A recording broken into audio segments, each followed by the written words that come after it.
na ako gigamit na ang phone number. Pwede na magamit. May i-register din na siya pwede.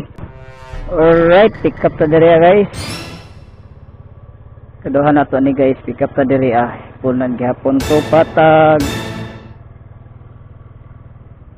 Nga dalan diri okay kanto-kanto ipang siminto no. Nice.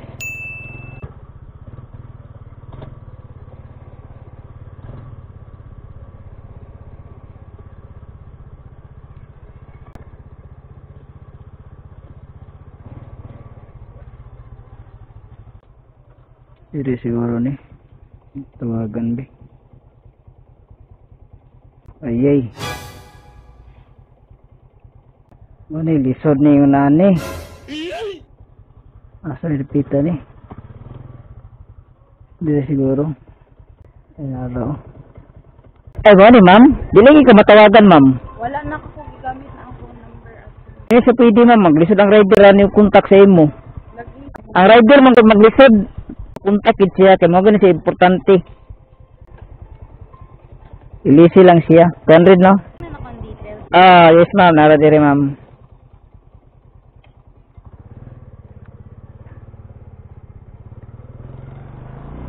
Basta di na magamit, may i-register din na siya pwede.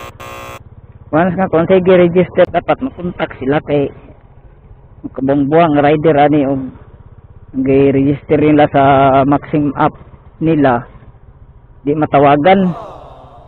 Kaya siya pwede, dapat matawagan siya kay direct na siya pag mag-book, direct na call sa ilahang app. Mga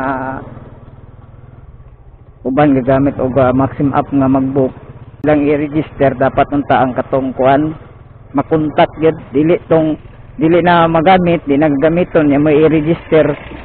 Boss chat lang disod manggod, lahir gyud ang chat og sa tawag, mas kuan man gud ang tawag kaysa chat.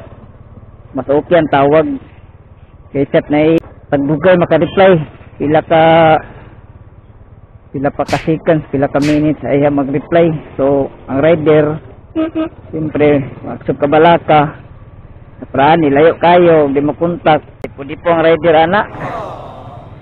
So pala diha ang nagtanaw no diha sa to kini ang vlog na gagamit sa Maxim app. Ang number na ilang i-reach to dapat makontak. So maro to guys,